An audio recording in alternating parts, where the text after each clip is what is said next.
You're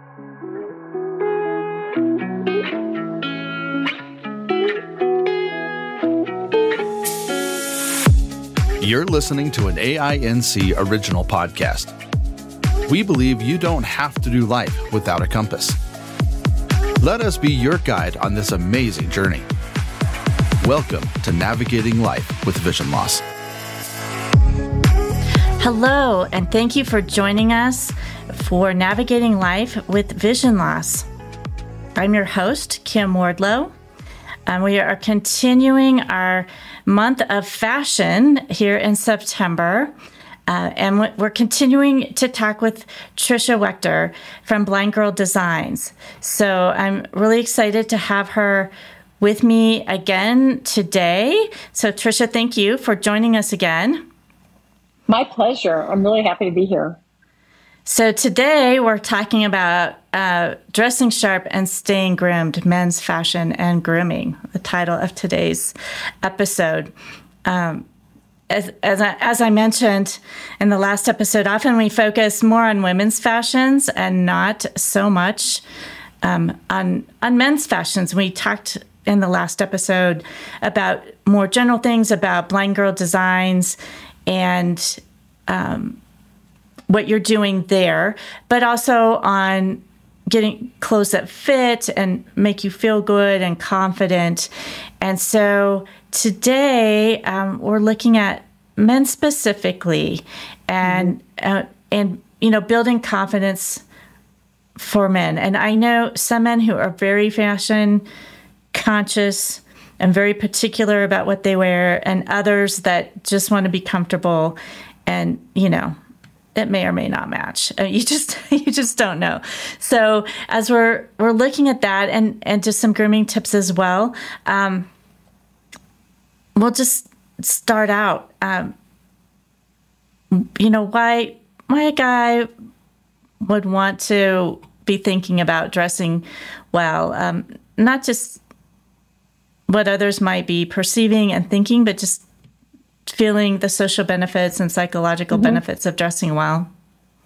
So I just want to lay out some groundwork here about dressing well. It means something different in different times of our day or our month or our year, right? So there's casual dressing, and casual dressing is usually jeans or khakis, and it can be shorts. And there's business casual, which is traditionally for men, twill pants, khaki, navy, black twill pants, and a Oxford shirt or a business shirt or polo shirts are generally accepted for business casual. So if you have a job, and then there's dress up, which is if you have a business interview, if you're going to a wedding or a funeral or any big event, that will require a sports coat, a jacket, a sports coat, a button-down shirt, and pants with matching shoes. Now, there's a couple of different choices there. One of the really classic, easy things that you can do to kind of knock both of those out is to get a navy blazer, a blue Oxford shirt, and khaki pants with brown shoes. You can pretty much cover any event that you have to go to if you cannot afford or choose not to have a suit. If you get a suit, have the opportunity to get a suit, then I would say the number one color suit for a man, if you only are going to get one and only invest in one, is a dark charcoal colored suit. That suit will take you all the way from if you have to go to a black tie type of event to a funeral or a wedding or any evening event or any business event. And that way you can just invest in one suit. Now, in the case of all of these types of apparel, fit is really important. So what I have observed with guys in the fit department is that although you would think I would say, oh, don't wear that stuff so oversized. Nope, that's not what I'm going to say. Not even close. Pay attention to fit, because if it's pulling up at your waistband and we can see your belly, that is not a good look on you and not a good fit. And that I have to believe that must feel uncomfortable for you. So forget what we think, right? But I mean, how comfortable do you feel if your apparel doesn't fit very well? And how confident do you feel? And the same for if you're preparing for a job or for business or going anywhere, the length of your pants, this is very specific to men. We're not going to talk about this as much in women, but these are very specific things for men. And that is, for men, it doesn't take a lot to make guys look spiffy. But one thing that I have noticed is pants that are too long on men, where there's a bunch of fabric at the bottom of the garment. So I just want to share with you that basically every single man's pant comes in an inseam, 30, 32, 34, and 36-inch lengths. So unlike women who have to always get their pants cut, men can actually buy pants at the correct length. It's just knowing that the correct length should be right at the top of your shoes or slightly below the top of your shoes. That way, when you sit down, your pants aren't pulled up halfway up your leg. And that little bit of fabric that there's down there is called a break. And they call it a break whether you're wearing khakis or jeans or a suit pant. And if you take a suit, for instance, to a tailor, they're going to measure the bottom with you standing in the shoes that you plan to wear, and they're going to make a little bit of a break on that pant. So again, just knowing and being aware that the length of your pant can make all the difference in your general outlook. I feel like for me, when I discovered that as a petite woman, it made me feel really confident. Like I didn't know what to do about the fact that I was rolling up all my jeans in my pants. And when I discovered I could go to any dry cleaning shop and that they could cut my pants and hem them, including my jeans, which they use the same exact color thread as a denim jean. No one would ever know that my pants or my jeans were hemmed. And I automatically had a really put together look. It didn't really matter what else I put on. So fitting into clothes that are comfortable, make you feel comfortable, and that fit properly, I think are things that make us feel confident. Like I feel confident because no matter what I take out of my closet, I know that it fits me properly. Yes. And it's the same. I'm tall and I have really long legs. So I've always had the opposite problem, trying to find things that are long enough. And every once in a while I get something that is way too long and I'm shocked I have to hem it. But most of the time it's trying to find things that are long enough. And I know in Blind Girl Designs, you do have tall links and things. So whether it's sleeves or, pant legs, it does make all the difference in how you feel when you feel like things are fitting properly. Right. So it's something that we don't have to, if we can do that at the very beginning, right, then we don't have to worry about that when we get dressed. The second thing that I just feel like a lot of guys are not as, some guys are, but most guys are not as tuned into fashion as women. We will sell the same cargo shorts for 25 years from Lee. And every guy I know has these same cargo shorts on, including my son who has 5 pairs.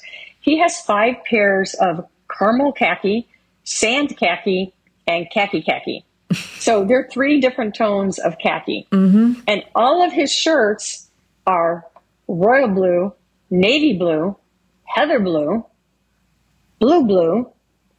He wears blue. So he knows that no matter what he pulls out in terms of shorts and what shirt he puts on, he's going to look great because his sandals also are brown and they have a little bit of blue in them. So if you're a guy that doesn't really care too much about outlook, but you kind of would like to look good, make your life super simple. Are you a guy who likes to wear denim or you like to wear black? I wear black top to bottom. Everything that I have is black and gray. So no matter what I do, it's going to all fit and it's going to all go together. I'm not going to be able to make that mistake of having a green pant and a purple top. That stuff's all out of my wardrobe. So if you just want to make your life simple and you don't really care, make sure it fits, make sure it's clean, and hone your wardrobe down to the colors that you like and that you feel comfortable with, that you feel that express yourself. Or the t-shirts. Do you love Pokemon? Do you love anime? Do you love football? What do you love? Get some t-shirts and stuff that reflect what you personally like and allow you to express your personality. And then just pull it off the rack and pull those shorts on or pull those khakis on and you'll look great. And then again, on the shirt side, again, if you're not a really fashion guy, a light blue Oxford shirt, if you don't have sight or have not had sight, is the classic color of a guy shirt everywhere in the world. And it can be also that color actually any color in a polo shirt, but that light blue polo color is also good. And so I think feeling comfortable and confident in what we put on without having to get hassled in the morning makes us feel better. And I just want to share a tip. What I do the night before I get dressed, if I'm going to do an event or going to work, I actually hang up the clothes that I'm going to wear.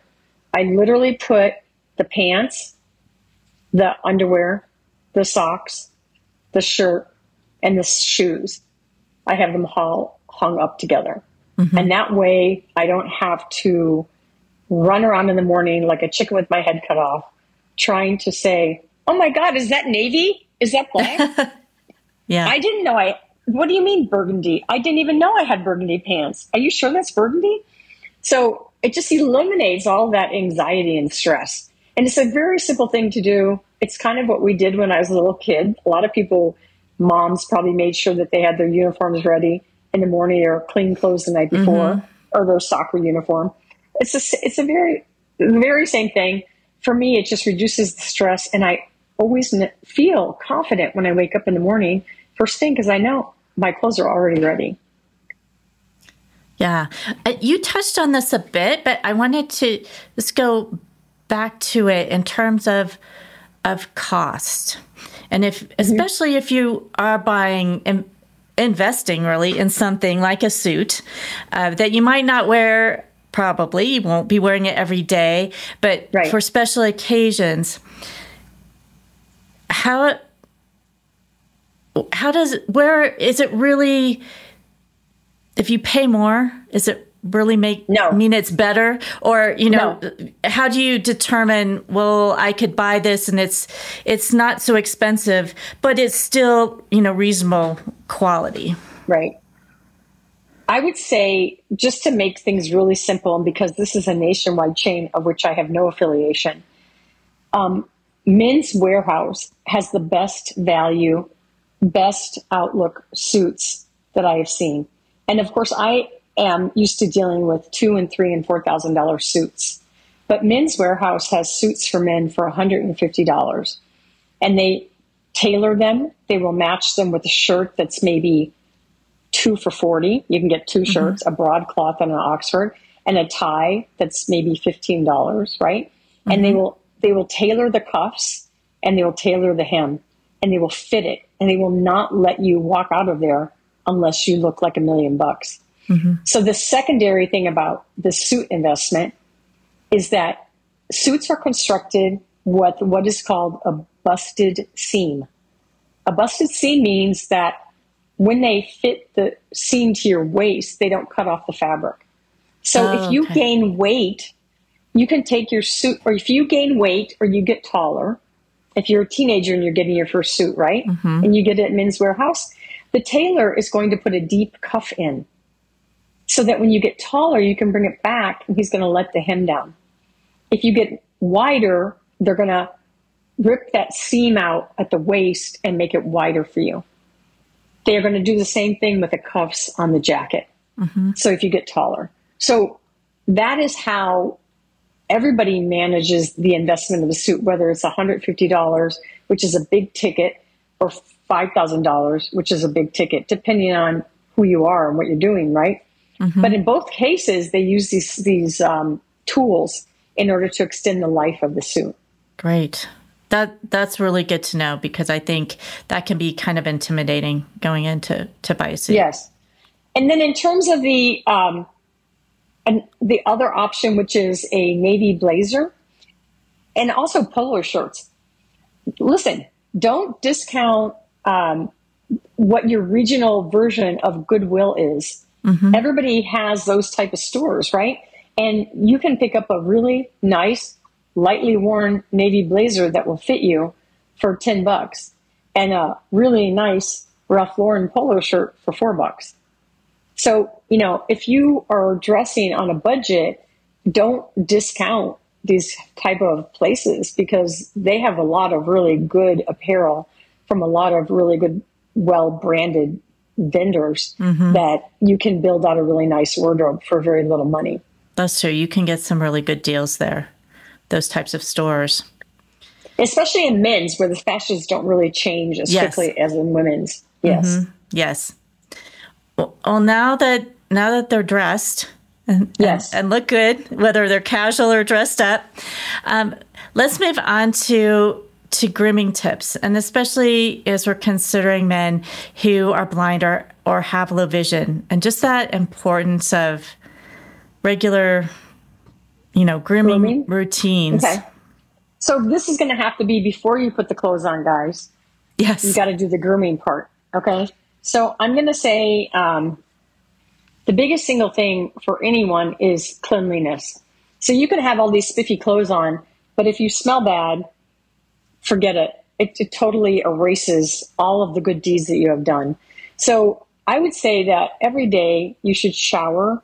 And if you have sensory issues, which some people do, then every day there are full wash body wipes you can get on Amazon, as well as what we do is just fill the sink in the bathroom with soapy water, just literally hand soap, and then wash the pits, the chest. Start with the face, then go to the chest, and then wash the pits. Dry those babies, and then put plenty of Axe or Old Spice on them. And you can run the Axe or the Old Spice across the chest and across the neckline if you have a hairy chest.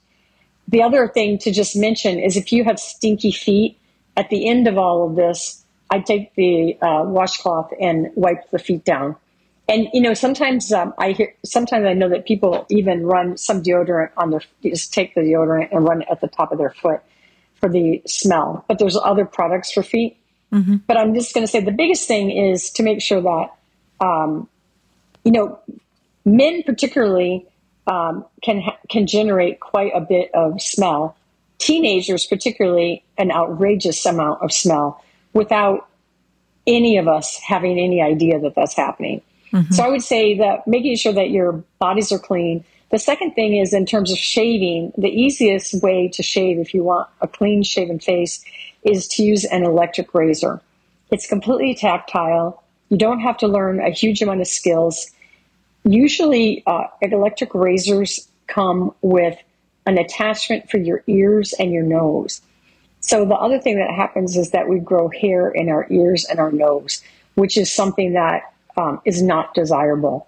So make sure that you're checking your nose hair and making sure that it's inside your nose and not outside your nose. Another thing for guys is the eyebrows. And that is when you wash your face, of course, you're going to wash your eyebrows and your forehead just to make sure that, you don't have any oil residue around the hairline.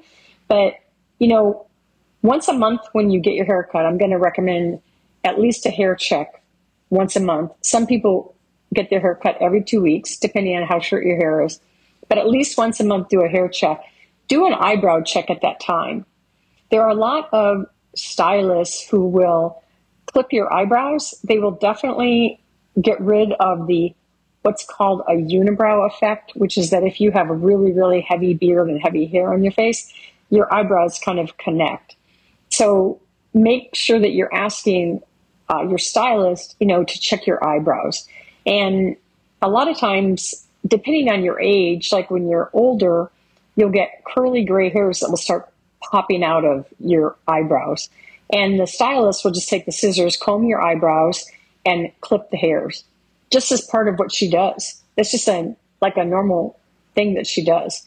So, but if you're younger and you can feel that you have that one brow thing going and it's not a look that you were going for, then you can also ask her to take care of that, and she will also take care of that for you. And then she'll also know as a signal, or he'll also know that, every time that you come, that they'll check that, which kind of leads into when you find somebody that you like, a barber or a stylist that you like, go to the same person every month when you go to get your hair cut, to get trimmed, to get whatever you need, and be really frank whether you can see or you can't see or what your abilities are in that area, so that they can use their skills to help you look really great. I believe there's Supercuts, which is $12 for a cut. So it's doable financially. You don't have to go to a $120 place to get your hair cut. You can get your hair cut for a really reasonable amount with a good cutter for a fair amount of money and look really good and clean. So you have a great haircut, your brows look good, nothing sticking out of your ears. Now you've put Axe and or Old Spice all over you. Now you can get dressed.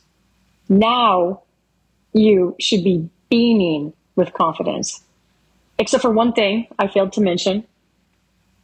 If you're wearing sneakers, you're cool, no problem. If you are wearing dress shoes, if you have no sight or very low vision, feel your dress shoes. Make sure that you don't feel any roughness on the shoe itself. If you feel roughness, that means it's scuffed and the color has come off. If you have a men's dress shoe that's brown, like from Men's Warehouse, they're really resilient and they're coated. It would take a lot to wear that off. But I have seen loads of shoes where that are a little softer leather, where the black or the navy blue is scuffed off. So there is a liquid called Kiwi. It is the standard for shoe polishing from when I was a little kid. And we can do it as long as we have the disposable gloves on our hands and a piece of paper on the floor. Just put the shoes down, brush the shoes with your hands, and then just smear that Kiwi in the matching color, whether it be navy or black, all over the shoe. It doesn't matter if you get it on your hands because you have gloves on. It doesn't matter if you get it on the bottom of the shoes because it's the same color as the shoe. Let that dry for 5 or 10 minutes till it's, dry to the touch. And then this is not something that requires sight. Then you just take an old, like a dish towel, a towel from your bathroom that's, left over. They also usually have a brush, but I just use a towel because that's really all that you need. And then again, no sight required. Just rub it all over the shoe. That's going to make the shoe all shiny and pretty. So now from top to bottom, you are dazzling. I mean, dazzling. Everything is put together. And so kind of once you get into the routine of doing this, it's pretty easy. Get rid of all those clothes that don't fit into this whole scenario that you have for your life. Get onto that schedule of getting your hair cut. Get onto that daily schedule for your grooming, including brushing your teeth at the same time when you're doing the rest of your grooming. And you will just sail through life. You will not have to worry about this as a problem for you. Are there any, I'm thinking just like you talked about the navy blazer or certain clothes that are classic and will always work, will always look good. Are there hairstyles? Thank you. That's a great question. For men, right now, I would say this really depends on the texture of your hair, on the texture of your hair, your personal preferences in life. Basically, every hairstyle right now is okay, including a bun for a man, a ponytail for a man. My son gets a fade on the side where they put a number 1 shaver and shave all the hair off from the side. And then they use a number 2 on the top, and he's got a little widow's peak coming down. His best friend Elijah has two big thick braids down the back of his head that he can wear to work. He works in a restaurant. He can put his cap on, and it's a really super low maintenance hairstyle, as opposed to he was rocking dreads, but that's a much more high maintenance hairstyle, and we created a hairnet, which was completely uncool. So he preferred not to have that hairstyle at work anymore. And his friend Euless has super curly hair, but again, has had some times where he lets it grow out and it's kind of fro-like. And then other times where he just gets his head shaved really close so he doesn't have to deal with it. So, it kind of depends on, what kind of stuff you like, what's your outlook, as to what your hairstyle is. I think I think talking to a stylist and saying, hey, I'm really into this. And, what kind of cuts are you giving guys that are into this? Or I work in this really, really buttoned down corporation, or I work in IT, or I work in accounting.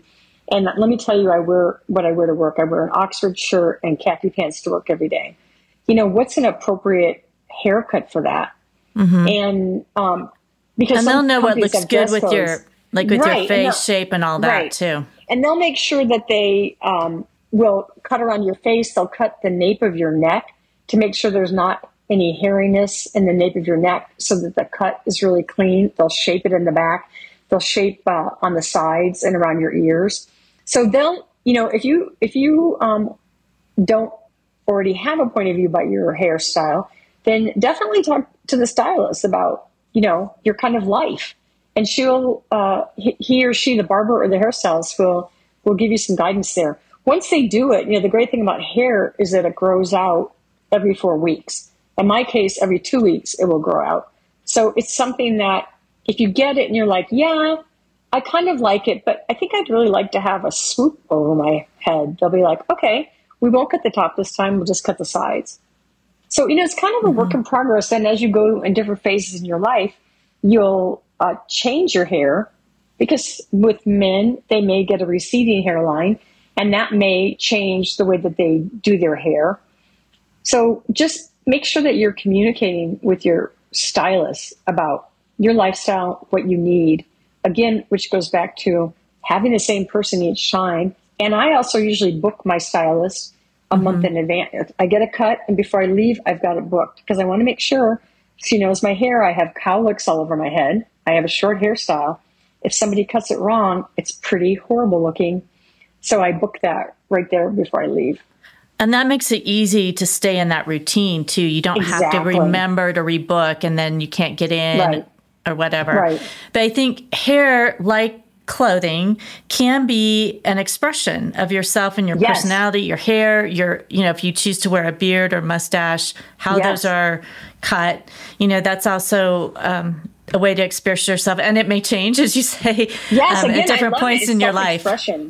I totally agree. And in terms of having hair on your face, if you do have hair on your face and you have a mustache and a beard, that again, when you're doing your regular morning routine, you wash that baby off, but that does require a little extra maintenance if we're low vision or blind, because we have to make sure that there's not remaining detritus after we eat, because that's like a little nest for that. So make sure, if you choose to go that route, that you're, using your napkin and checking to make sure that there's, just shaking out the beard a little bit and shaking out that mustache and around the edges of your mouth, to make sure that that's clean and tidy. Great. Well, is there anything else you can think of that you want to? You've given us so much advice for the guys. I just want to say again, the number 2 brands in the United States for any age for deodorant products are Old Spice and Axe, and they both have a whole bunch of different smells. So if you're checking it out and you're going to go this route, then just go and lift the lids off all of them and take a sniff. Doesn't require eyes. It just requires sniff. Pick one that you like. So let's just say you go with Axe. They have a body wash. They have a body spray. They have a body stick. So now they will say that you should not use body wash for your hair. But I have to tell you, my son, who has short hair, uses Axe body wash for his hair all the time. Why? It's really easy. He can just stick his head in the sink with the Axe body wash in it, do his head first, then do his face and his beard, and then just work his way down. So if you're just one of those incredibly low maintenance guys with short hair, it's not going to destroy your hair to do that. You know, the other thing is, of course, to have different shampoo that a lot of people prefer. But those are two products that you can be certain of. The Axe body spray lasts 48 hours. 48 hours. That's a really long time. And they're both really great products. So I just want to make sure you guys have the word on those products. Yeah, that's great. And if men are choosing to wear cologne, are there any tips if you are blind to be putting on cologne and things like that? Yeah. If you're doing cologne, the way to do cologne, of which those companies do have colognes, the proper way to do cologne, whether you're a man or a woman, is to spray the cologne in front of you and then step into it. Do not spray that stuff all over your skin, because if you get in an elevator with an asthmatic, they're going to collapse on the floor from the strength of the smell. It becomes purposely more powerful and stays on you for a very long time. So if you're already going to have scent on it from the body spray and the deodorant. You already have a nice kind of a smell. But so just know that you just want to kind of you're adding that to kind of your shoulders and your head and your neck. You know, women generally put scents behind their ears, you know, like if somebody hugs you and it smells kind of good. So just go light on the scents. It's a nice finisher, but just, you know, go light, spray it in the air. And there's a lot of men that are using a lot of fragrances right now. It's very, very trendy to buy expensive fragrances for men from Sephora. And again, if you're spending $200 or $300 on a bottle of Polo Ralph Lauren fragrance, dude, just spray it in the air and step into it. That will do it. You will smell great. Excellent advice. And next week, you'll be back with us, our next episode, and we'll be talking about women's fashion and grooming. Yep. So getting a little bit deeper into that. So the cologne kind of leads us in that direction since it applies to both men and women. Well, thank you, Tricia, for being with us again and giving us all these great tips. I would just encourage everyone listening to share your thoughts or questions on social media, or send them to us either through social media or through our website. We'd love to get your questions and get answers for you, and just engage with each other for further tips and advice on what's worked for you and what you like in terms of fashion and grooming products. So we'll look forward to the next episode for women. We'll be back with Tricia. We hope all this really great practical tips is helping you to navigate your life with vision loss.